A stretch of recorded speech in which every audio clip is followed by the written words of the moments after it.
Mga tol, boxing breaking news tayo. Dahil itong si Vincent Astrolabio mukhang makakasungkit na naman po ng isang napakalaking laban. Ang tanong, ano pong laban ang ating aantayin para dito kay Vincent Acero Astrolabio? Mga idol, kani-kanina po sa Facebook page ng isa sa mga ating kaibigan si Mark Yao aka Silver Voice TV. Nakita po natin sa kanyang post, Big Fight for Astrolabio, announcement coming soon. Marami na rin po ang umaasa that Astrolabio hinug na po muli ang kanyang pagkakataon para sa title fight. He's the current WBC #1 mandatory challenger. Si Junto Nakatani na kaya ang makakalaban nitong si Vincent Acero Astrolabio na tinutukoy ni Mark Luntayaw o Mark Yao, Silver Voice TV. Yan ang pag-uusapan natin dito mga idol. Mga idol, itong si Vincent Acero Astrolabio, lalaban na sana siya sa kampyonato kontra sana kay Alexandro Santiago Barrios. Kaso nga po, biglang nagbago ang galawan nitong si Alexandro Santiago and he chose the path to fight Junto Nakatani. Unfortunately, Alexandro Santiago fall short at nakuha ni Junto Nakatani ang WBC Bantamweight crown. Ngayon, since Vincent Acero Astrolabio ang kasalukuyang #1. Naku mga idol, mukhang namumuro.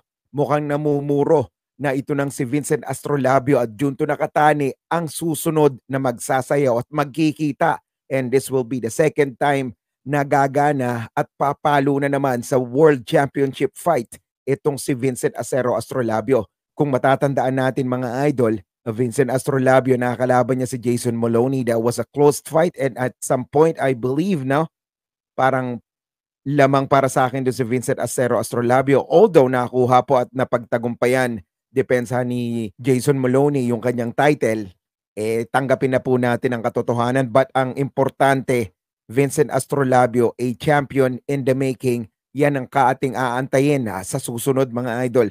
Ngayon, yung announcement na to, sabi na gano'n ni Silver Voice is coming soon. Pero sa palagay ko idol, mukhang mataas ang aking kutob na ito ng si Junto Nakatani ang napipisil na makakalaban ni Vincent Astrolabio. Coach Nonoy Neri, saludo talaga, solid. At ito na ang pangalawang pagkakataon ng ating kababayang si Vincent Astrolabio. Idadagdag ko lang idol, mga karagdagang kutob natin. Alam natin that itong si Naoya the Monster Inoue and Sam Goodman nagkakaroon na po ng negosasyon. Nakita po natin yan nang umakyat si Sam Goodman dun sa ibabaw ng ring after i-dispose ni Naoya Inoue itong si Luis Neri. At ang sabi po ni Naoya Inoue, they will talk with the camp ni Sam Goodman and hopefully by September maganap ang laban. Dahil ayun naman po talaga ang plataforma nitong si Naoya Inoue. He wanted to fight 3 times this year. Nakaisa na siya, plano niya by September, might be the third fight will be on December. But my point is ito, since kung maganap at magkatotoo ang bakbakang Sam Goodman at Naoya Inoue on September, sa tingin ba natin tol na pwedeng maging undercard ng Naoya Inoue Sam Goodman ang Junto Nakatani versus Vincent Acero Astrolabio? Yan ang maganda natin pag-uusapan.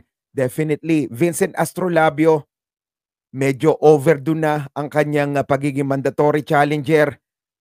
He currently has 19 wins, 14 victories by way of knockout at may 4 na talo. Pero itong si Junto Nakatani, still undefeated, 20 knockouts in 27 victories. Hindi na tayo magtaka kung liamado o maging liamado itong si Junto Nakatani sa paningin ng mga sports bookies, ng mga boxing experts. But I believe Vincent Acero Astrolabio is a live underdog at malaki ang tsansa niyang masikwat ang ikalawang kampyonato para sa atin dito sa Pilipinas. Yan lamang po mga idol. Maraming salamat at magandang hapon.